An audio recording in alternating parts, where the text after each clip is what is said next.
할렐루야. 우리 한번 인사하겠습니다. 주의 이름으로 사랑하고 축복합니다. 사랑하고 축복합니다. 네, 이제 새로운 또 11월이 시작이 되었습니다. 오늘 예배하는 우리 온 궁평 가족들에게 하나님의 은혜가 온몸으로 경험되어지시기를 주의 이름으로 축복합니다. 오늘 온라인으로 또 유튜브로 예배하는 분들에게도 동일한 주님의 은혜가 함께하기를 주의 이름으로 축복합니다. 저는 우리 궁평교회를 위해서 기도하고 있는 변함없는 기도 제목 하나가 있습니다. 사실 제가 여기 오기 전에 하나님 주시는 환상 중에 하나였는데요.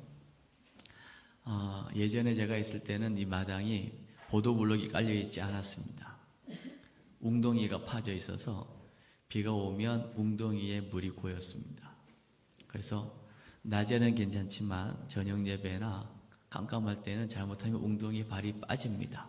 그러면 신발도 젖고 양발도 젖고 그런 기억이 있었는데요. 다시금 우리 궁평교회에 오게 될 때에 그 웅덩이가 보이고 저 삼진 아파트 쪽에서 포도송이를 가득 실은 차가 한 대가 출발해서 궁평교회로 들어오더라고요. 그들이 그 포도송이를 갖다가 패여진 웅덩이를 다 채우는 겁니다.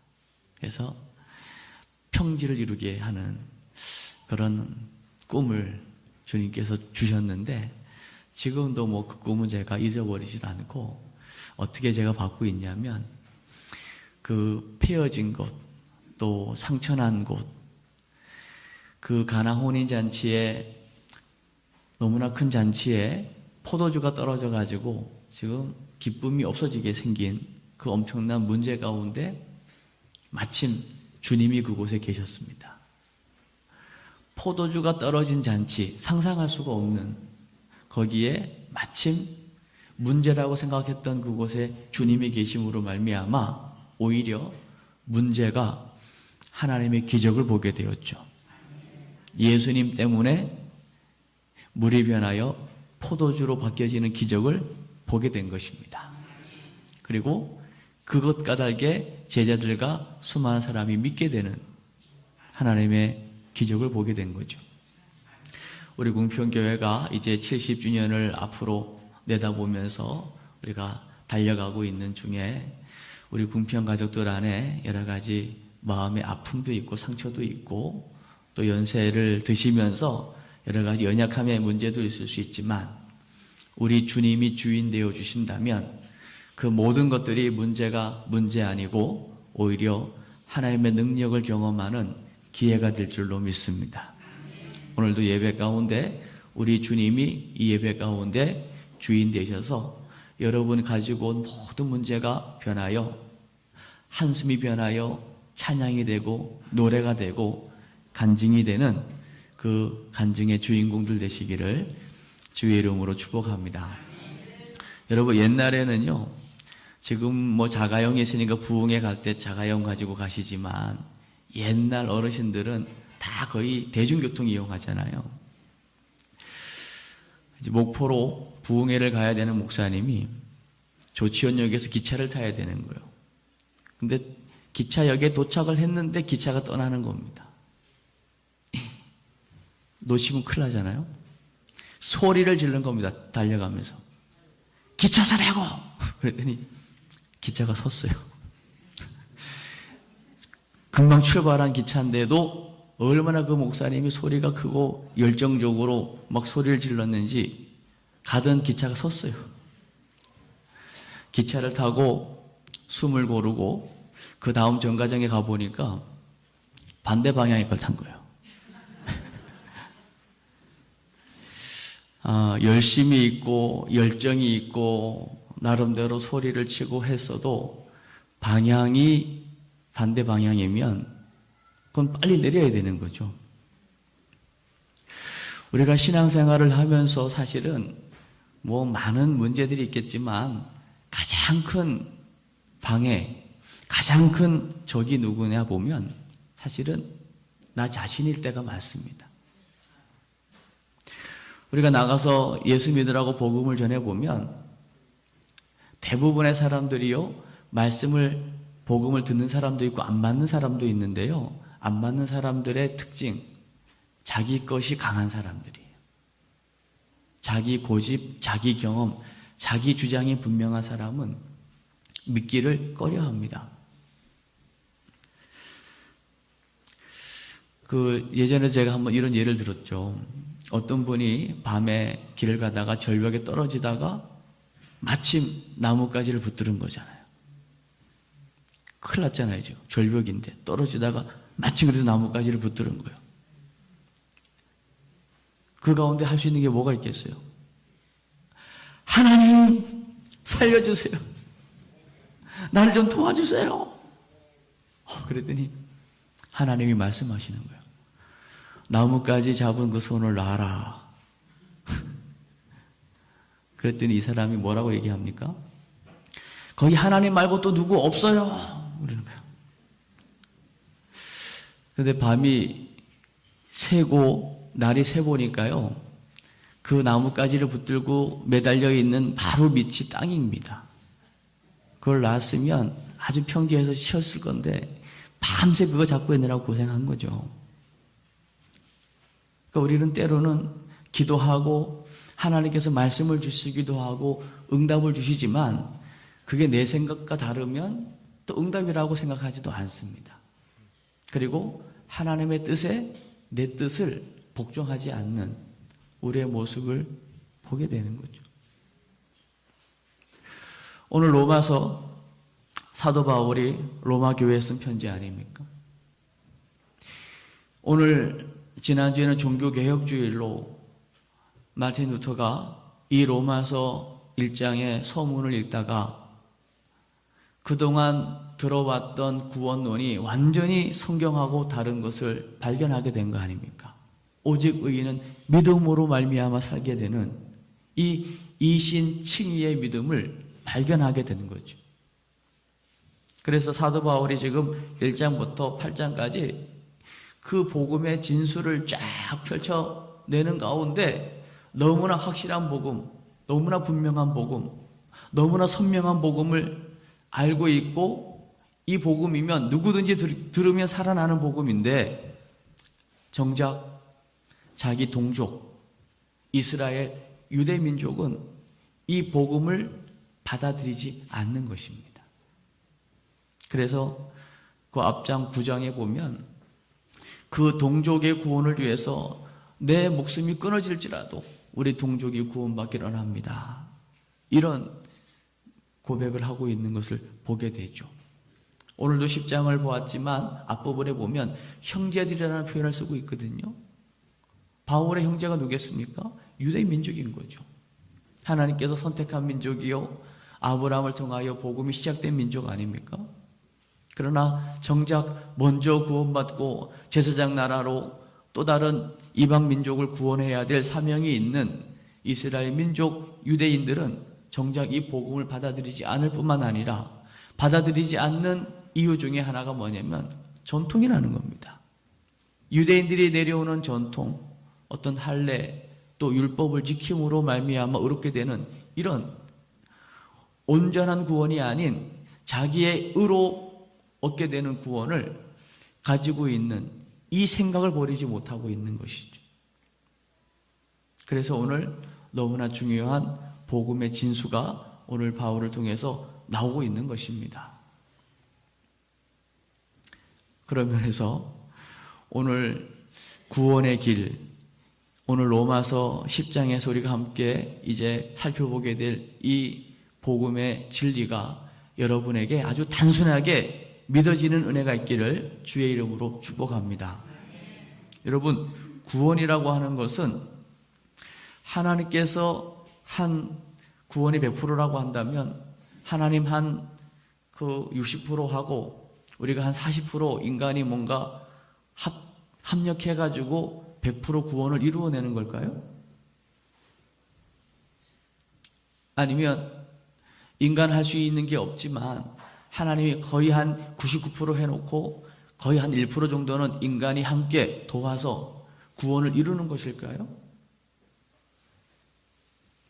오늘 로마서를 쭉 보면요, 여기에 대한 분명한 해답을 주고 있습니다. 인간 편에서는 아무것도 할 수 없다는 거예요. 구원이라고 하는 것은 100% 하나님의 은혜다. 여기에 인간적인 요소가 뭔가 들어가서 구원이 이루어진다면 그건 절대 구원이 아니다. 이 부분을 이야기하고 있는 거예요. 뭐가 같냐면, 여러분, 우리가 지금 눈에 보이지 않지만 이 공간 안에 공기가 있습니다. 산소가 있습니다. 이걸 우리가 이 대기 중에 지금 공기도 있고 산소도 있고 이산화탄소도 있고 뭐 질소도 있고 이걸 따져가면서 우리가 지금 마시는 게 아닙니다. 그냥 마시는 거예요. 하나님 주신 공기 그냥 단순하게 믿고 마시면 이게 우리 호흡을 연장시켜 가는 겁니다. 구원이라고 하는 이 진리가 너무나 엄청난 것인데, 하나님께서 인간이 할 수 없는 것을 아시고 하나님 편에서 우리 인간에게 100% 은혜로 주신 것이 구원의 진리인 줄로 믿습니다. 이걸 따지지 않고 그냥 단순하게 받아들이는 자에게 이 구원의 진리가 무엇인지 깨달아지게 돼요. 이것이 믿어지는 자는 틀림없이 구원의 진리에 의한 변화를 경험하게 됩니다. 그러나 제가 서두에 아주 열정적인 목사님, 부흥의 목사님 이야기했고, 절벽에 떨어진 한 사람의 그 하나님의 음성을 들었지만 놓지 못했던 자기 생각, 자기 의를 이야기했잖아요. 그러나 유대인들은 자기가 열심으로 이 율법을 지킬 수 있다고 생각을 한 겁니다. 지금도 마찬가지입니다. 유대인들은 안식일을 지킨다라고 하는 규례를 나름대로의 그 조항들을 만들어가지고 일하는 것과 일하지 않는 것을 구분하고 있잖아요. 그것을 우리 주님이 오셔가지고 폐하신 겁니다. 아니, 율법을 아예 율법에 맞춤으로 오신 것입니다. 그래서 율법은 뭐냐? 아무리 인간이 애쓰고 노력해도 율법을 완전히 100% 행함으로, 율법을 지킴으로 의로워질 수 있는 인간은 없다라고 하는 것이 성경의 결론입니다. 99가지를 다 지켰을지라도 한 가지를 못 지키면 그건 죄인인 거예요. 100%에 도달할 수가 없는 겁니다. 그러기에 우리 인간 편에서 인간의 의로는 의로워질 수 없다는 것입니다. 그래서 구원은 100% 하나님의 은혜인 줄로 믿습니다. 이것을 어떻게 우리가 알 수 있냐면, 구원의 진리를 우리가 이해할 때 금방 이 부분을 알 수가 있는 거예요. 우리 인간은 하나님의 형상대로 지음받았습니다. 하나님을 예배하고 하나님과 기도로 만나고 하나님을 소통할 수 있는 존재는요, 사실 인간입니다. 우리 인간에게는 언어가 있잖아요. 그게 지금 제 얘기가 들리십니까? 예, 잘 들리는 은혜가 있기를 바랍니다. 들려야 돼요. 그럼 여러분 반응하시는 거잖아요. 동물들도 언어가 있겠죠?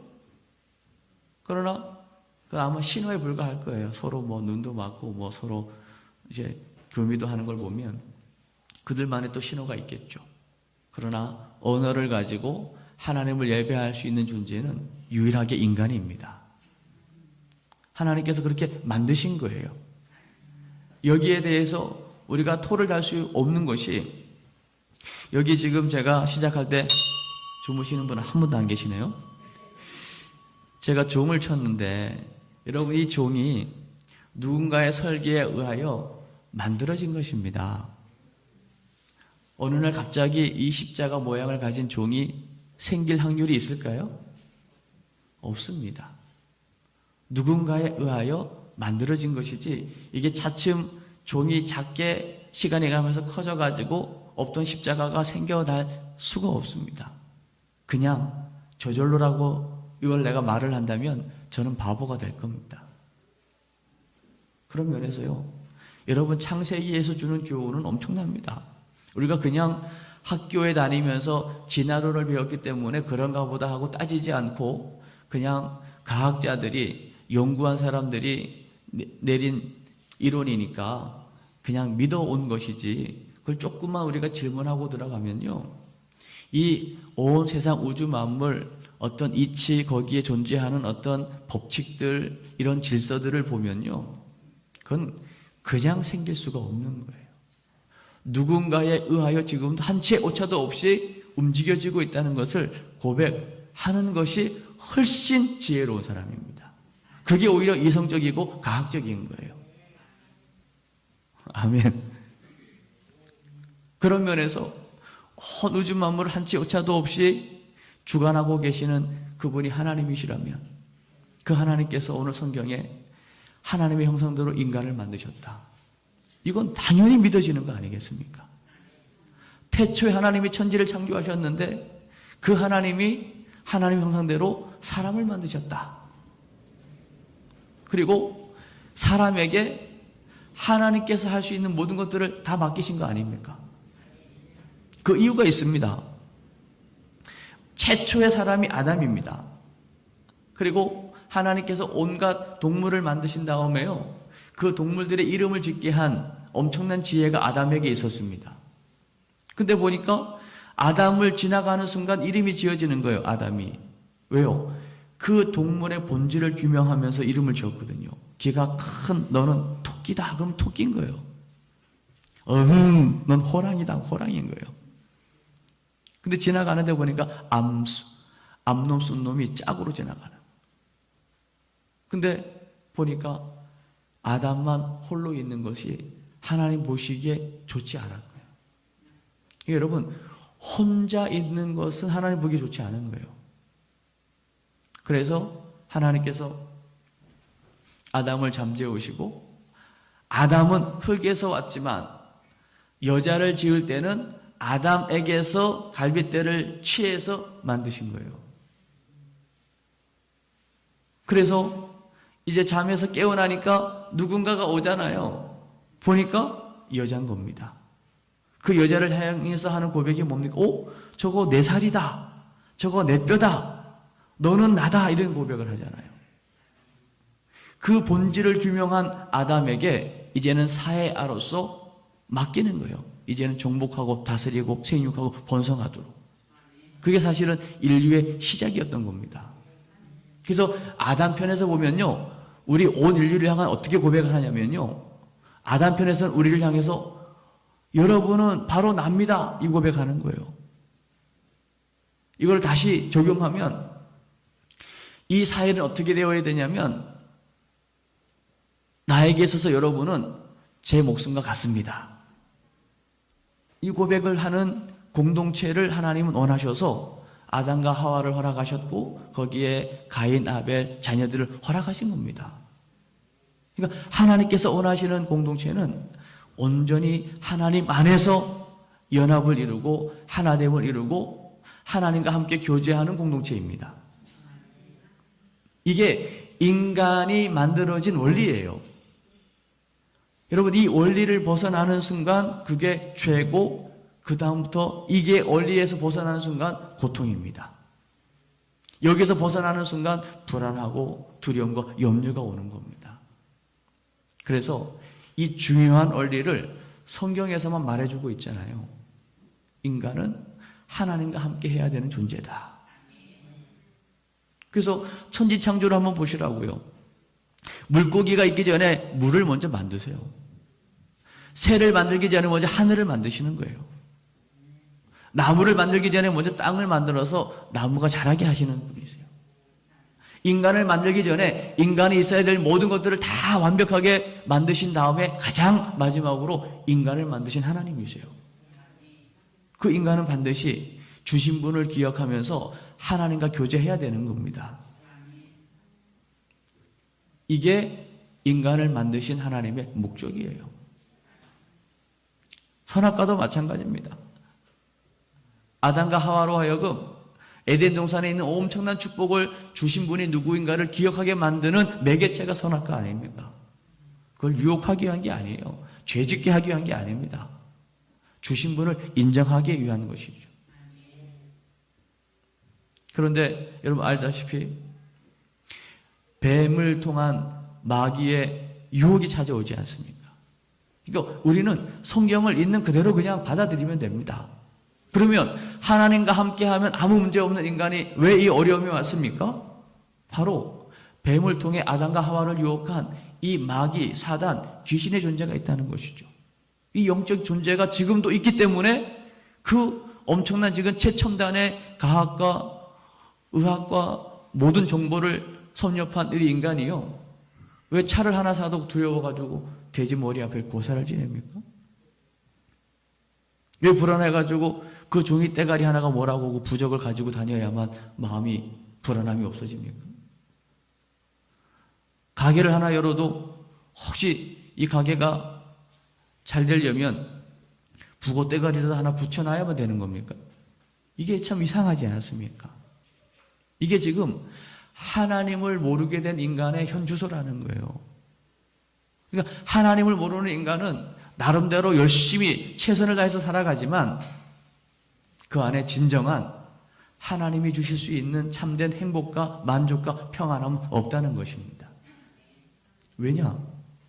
하나님을 모르게 된 원인, 하나님을 떠나게 된 원인, 그들이 고백은 하지 않지만, 말은 하지 않지만 하나님을 모르기 때문에 그들이 나름대로 섬기고 있는 여러 가지 온갖 우상.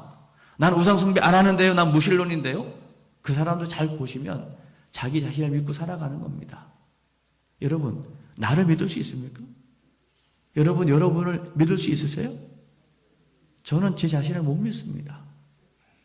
제 안에 찾아오신 그 주님을 믿고 하루하루 살아가는 것이지, 제가 저를 믿었다가 얼마나 많이 실패하고 좌절하고 낙심하고, 만약에 제가 저를 믿었다면요, 저는 날마다 울었을 거예요. 희망 없음, 소망 없음, 끝. 아무것도 못하는 거예요. 제 의지를 가지고 뭔가를 해보려고 했는데요, 안 돼요. 가장 좋은 핑계, 내일 하면 되지. 내일부터. 오늘은 먹고 내일부터. 아주 합리적인 것들로 제 의지가 한순간에 그냥 생각 하나로 다 무너집니다. 그런 나를 믿는다고요?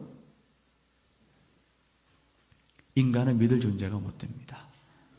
그러면요, 인간은 사랑하고 우리가 믿어주고 축복할 존재입니다. 아멘. 왜? 하나님은 공동체, 더불어 사회 공동체를 이루기를 원하시기 때문이죠.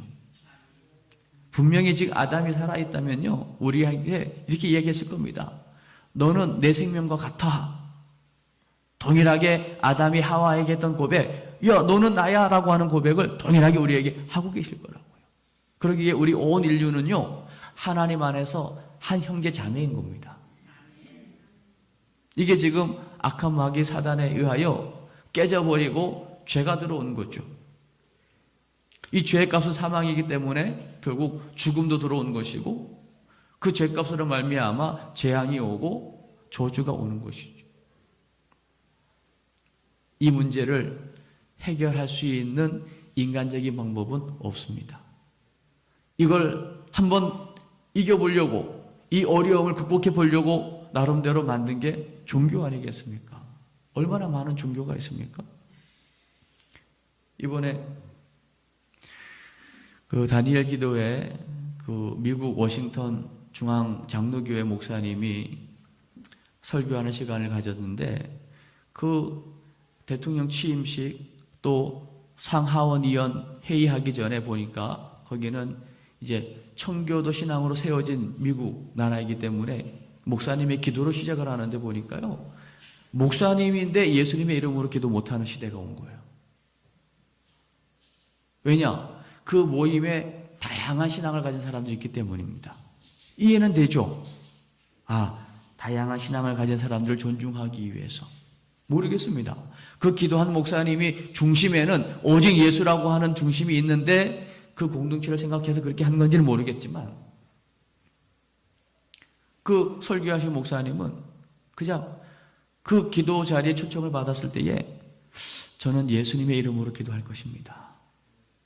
그리고 예수님의 이름으로 기도했는데 막 사람들의 박수를 받고 아주 칭찬의 메시지를 받고 문자를 받고.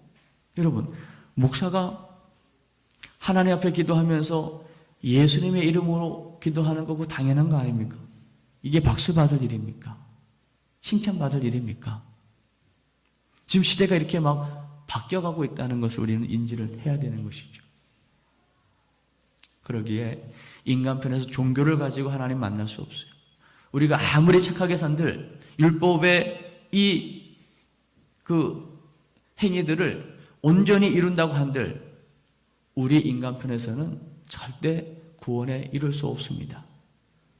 아멘? 철학으로 될까요? 골로새서에서는 이야기합니다. 그건 헛된 속임수고 헛된 철학이라고 얘기하고 있는 거예요. 초등학문에 불과하다고 얘기하고 있는 것입니다.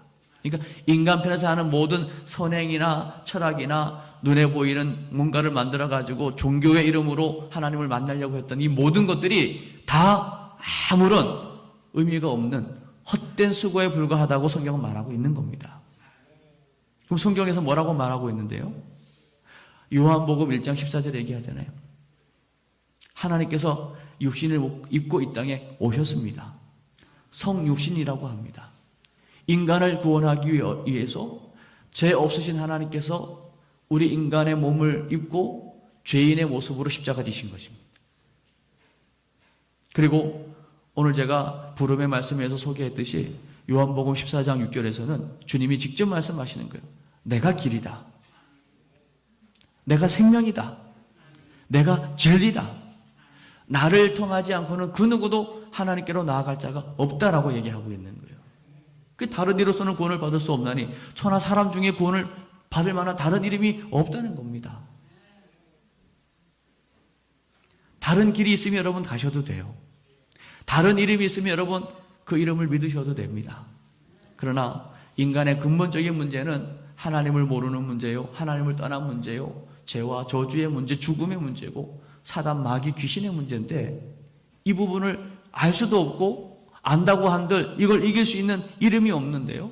그러나 성경은 분명하게 못을 받고 있지 않습니까? 그분은 십자가에서 그 모든 죄를 담당하셨다고. 단번에 십자가에 죽으시고 성경대로 다시 살아나심으로 부활하심으로 잠자는 자들의 첫 열매가 되셨다고. 그 하나님의 아들이 오신 것은 마귀의 일을 멸하러 오셨다고 분명히 요한일서는 말하고 있지 않습니까? 그리고 내가 곧 길이다. 하나님 만나는 유일한 길이신 예수는 그리스도. 그 예수 그리스도, 주는 그리스도시요 살아계신 하나님의 아들. 이 놀라운 진리. 너무나 분명한 진리. 이게 만약에 어려운 것이라면 아마 IQ가 좀 높은 사람만 예수 믿고 구원받겠죠. 그러나 하나님께서 우리에게 주신 구원의 진리는 누구든지 알 수 있고 누구든지 들으면 이해할 수 있고 누구든지 이 복음을 듣고 단순한 진리로 받아들여 구원받기를 원하시는 줄로 믿습니다. 너무나 쉬운 진리인데 많은 사람들이 이 가치를 모르기 때문에 믿지 못하는 거예요. 그러나 오늘 봉독해 주신 말씀을 한번 같이 확인을 하겠습니다. 로마서 10장 9절을 읽습니다. 시작.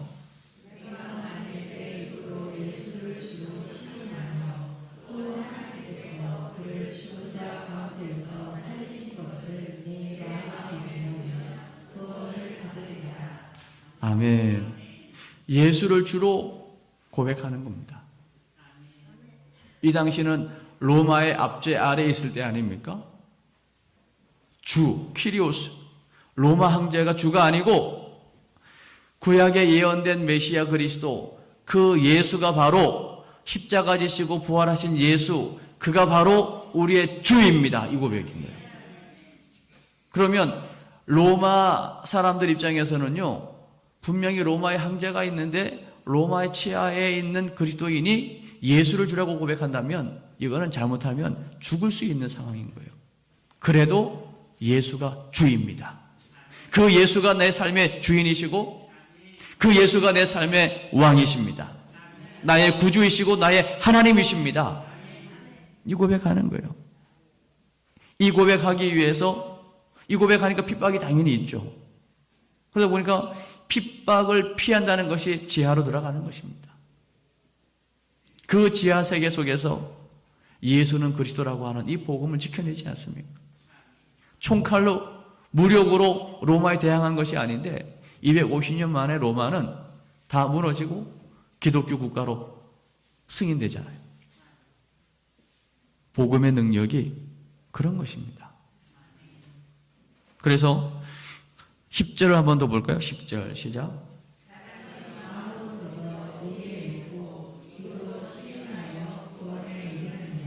아멘. 예수가 주라고 하는 고백과 더불어 하나님께서 그를 죽은 자 가운데서 다시 살리신 것을 믿는 것이죠. 부활을 의미하는 것입니다. 우리 기독교의 핵심은 바로 십자가와 부활입니다. 예수 그리스도의 죽으심과 다시 사심이라고 하는 이 완벽한 십자가와 부활, 이 복음, 이 복음의 진리가 선포될 때에 성령님 역사하십니다. 이 복음의 진리가 정확하게 깨달아지고 받아들여지는 영혼은 사는 거예요. 생명을 얻게 되는 것입니다. 그래서 그 사실을 듣고 마음으로 믿었다면 이제 입술로 그 고백을 하는 것입니다. 그때에 읽진 않았지만 13절에 보면 누구든지 주의 이름을 부르는 자는 구원을 받게 되는 거예요. 왜 주의 이름을 부릅니까? 우리에게 구원을 주실 수 있는 분이시기 때문에 그분을 부르는 겁니다. 우리가 어려우면 우리의 어려움을 도와줄 수 있는 사람을 찾아가지 않습니까? 만약 경제적인 문제가 생기면 이 경제적인 문제를 도와줄 수 있는 사람을 둘러보다가 나름대로 경제적인 부분에 도움을 줄 수 있는 분에게 도와달라고 요청하지 않습니까? 그렇다면 이 땅에서 우리에게 구원을 주실 수 있는 분이 누구냐는 거예요.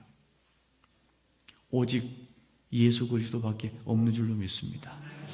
오직 예수 그리스도, 그분의 이름을 부르는 자는 구원을 받는 거예요.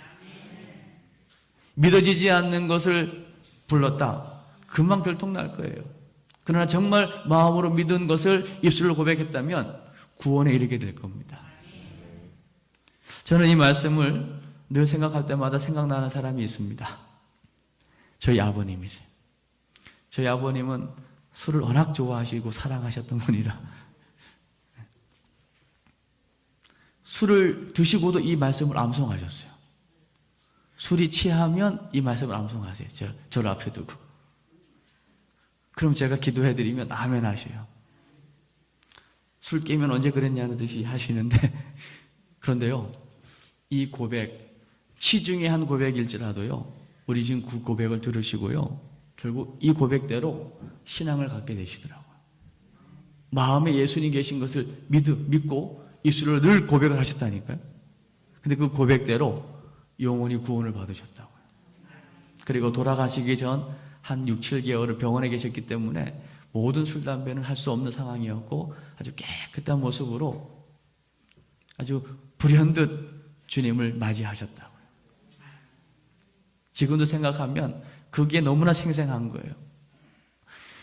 주일 바로 전날이 토요일 날 제가 가서 인사를 하고 기도해드리고 빠이빠이를 하고 엘리베이터 앞에 침실이 있었는데 엘리베이터 문이 닫으실 때까지 손을 안 내리셔.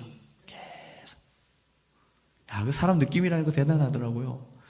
그때 이제 인천에 있을 때인데 제천에서 인천 올라오면서 야, 여보, 아무래도 이게 그 아버지의 그 손 흔드는 인사가 마지막 같아 라는 생각이 들어요. 그 다음날 주일이니까 이제 제천에 온 가족들이 다 가서 만나보고 인사하고 저희 어머님이 저희 아버님에게 당신 오늘이라도 천국 가면 천국 갈 자신이 있어? 내 천국에 다시 만날 수 있겠어? 거기에 대한 분명한 주저함 없이 대답을 하시고 뭐 워낙 의식이 있게 말씀을 하셨기 때문에 그 다음날 월요일날 새벽에 급하게 그냥 안 좋아지시고 저희 어머니 새벽 기도 갔다가 차 운행 중에 전화를 받고 가시니까 그 전에 이미 숨이 끊어져서 심장만 떼고 있다가 저희 어머님이 도착해가지고 여보하고 손을 딱 대는 순간 심장이 딱 떨어지는 거예요. 참 신기하지 않습니까? 어쨌든 이 구원의 길, 이 말씀 하나가 우리 온 가족들로 하여금 저희 아버님이 천국 간 확신을 갖게 하는 말씀이어서 길 때마다 이 말씀을 함께 나누고 아예 우리 아버님 모신 데 가면 그 봉안함 바깥에다가 이 말씀을 제가 코팅해가지고 여러 개를 붙여놨다니까. 누구든지 후손들 와서 보라고. 네. 그리고 기일 때마다 이 말씀을 함께 은혜를 나누고 함께 천국에 대한 소망을 갖는 시간을 가지고 있는 거죠. 이제 우리 궁평교회 하나님께서 이제 마지막 때라고 하는 이때에 우리가 해야 할 일이 있다면 이제 구원의 확신을 분명히 하는 것입니다. 아멘. 이 구원의 확신을 분명히 했다면 이제 우리가 해야 할 일은 이 놀라운 구원의 은혜, 내 의가 하나도 없이 100% 하나님의 은혜로 얻게 된 이 놀라운 구원의 은혜와 축복을 이제는 전하는 일을 하는 것입니다. 이 일 감당하는 여러분, 이 일 감당하는 궁평교회가 되어진다면 하나님께서 이 교회를 통해서 놀라운 일을 하실 거예요. 오늘 우리 서혜성 장로님 기도해 주신 것처럼 이 사실이 분명하기 때문에 이제 궁평교회가 가만히 있을 수 없는 거예요.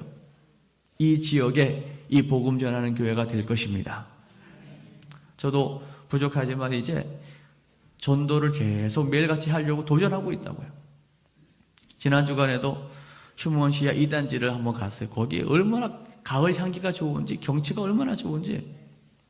어디 산의 설악산 같은 데 갈 필요가 없어요. 휴먼시아 2단지, 롯데캐슬 이런 데 한번 가보시면 아주 좋아요. 갔는데 놀이터에 아이 초등학생 2명이 딱 놀고 있다가 저를 만났어요. 너희들 예수 믿니?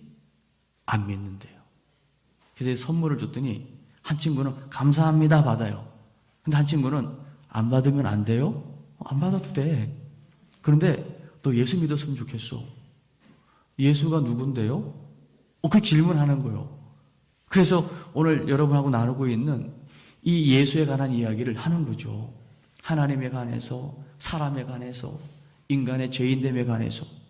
그러나 이 죄인을 위해 오신 하나님의 아들 예수님께서 행하신 십자가에서 행하신 일들 얘기하고 그 예수 믿으면 너 하나님 자녀 돼. 그랬더니 이 친구가 그럼 저도 예수님 믿을래요. 어떻게 믿어요? 적극적으로 나오는 거예요. 그래서 그래. 그러면 우리가 기도로 그 예수님을 마음에 모실 수 있어. 하겠대요. 그랬더니 두 친구인데 한 친구는 선물 안 받는다는 친구는요. 야, 초등학생이기 때문에 어리니까 다 따라할 것 같죠? 천만에요. 어린아이니까 어른이 얘기하면 다 들을 것 같죠? 천만에요. 야, 그 두 친구인데도 한 친구는 그냥 막 영적 기도를 따라하고 기도를 받고요. 한 친구는 아무 반응 없이 친구가 있으니까 어디 가지는 않고. 그래서 제가 마지막에 그 얘기를 했어요. 한 친구 받아들인 친구는 강성민이라는 친구인데 또 안 받아들이는 친구는 하지완이라는 친구. 이름도 기억하네요. 우리가 한 번은 이 땅에 살다가 하나님 앞에 서야 돼. 그때 오늘 어떤 아저씨가 와가지고 예수 믿으라고 했는데 그냥 그 예수님이 누구인가를 듣고 예수님 마음에 모시고 영접했는데 그때 생각날 거야. 그때 예수 믿고 구원받은 것이 이 엄청난 축복이었구나 생각날 거야. 그러나 만약에 그 예수님을 전했지만 그걸 받아들이지 않았다면, 만약에 예수님이 없는 삶을 살았다면 그 하나님 앞에 섰을 때 생각날 거야. 그때 전해준 예수 믿을걸. 여러분, 이게 현실이잖아요. 그러니까 우리가 복음을 전할 때 이제는 사람을 가릴 게 하나도 없습니다. 하나님 편에서 보면 다 귀한, 천하보다 귀한 영혼입니다. 아멘. 마찬가지로 오늘 함께 예배하는 저와 여러분도 마찬가지입니다. 우리의 기준을 이제 내려놓아야 돼요. 우리의 기준으로 볼 때 맞니 안 맞니, 저 사람 이상하니, 저 사람 좋니 안 좋니, 그 우리가 평가할 일이 아닙니다. 하나님께서는 여러분 한 사람 한 사람을 위해서 하나밖에 없는 독생자 예수를 십자가 내어주기까지 사랑한 천하보다 귀한 한 영혼인 것입니다. 그런 생각을 가지고 이제 우리가 할 수 있는 한 우리가 만나는 모든 사람들을 우리는 받은 사랑 가지고 사랑하려고 해야 되고, 그들을 축복하려고 해야 되고, 할 수만 있으면 내가 나눌 수 있는 것들을 나누려고 해야 합니다. 그리고 기도로 축복해야 합니다. 아멘. 그리고 아직 예수 모르는 사람들을 위해서 기도하고 그들을 구원하는 일에 온전히 우리가 이제 기도하고 그 일에 순종한다면 하나님 여러분을 통하여 놀라운 역사 이루실 줄로 믿습니다. 이제 저와 여러분의 능력이 아니고 성령의 능력으로 복음을 전할 때에 그분이 역사하실 거예요. 아멘. 그래서 이제 강구에도 있지만 이제 추수감사 주일이 11월 21일입니다. 뭐 여러분 농사 지은 것도 이제 갖다 강단에 올리고 하나님 앞에 감사 예배 드리겠지만 정말 중요한 영혼 추수를 위해서 오늘 사도 바울이 분명한 복음, 사실은 본인도 열심으로는요 흠이 없는 자였잖아요. 그 열심이 뭐였는데요? 엉뚱한 열심이었습니다. 예수 믿는 사람 잡아 죽이는 열심이었다고요. 그러니까 아무리 열심히 있어도 그게 잘못된 열심이면 내려놔야 돼요. 여러분이 하고자 하는 그 열심, 열정, 여러분의 그 고집이요 하나님이 원하지 않는 거라면 한순간 내려놓을 수 있어야 돼요. 내려놓으십시오. 그리고 주님이 원하시는 열심으로 살아야 돼요. 보세요. 사도 바울이 그래도 열심히 있었기 때문에 예수 믿는 사람 잡아 죽이던 그 열심을 가지고 예수 안 믿는 사람 전도하는 열심으로 바뀌지 않습니까?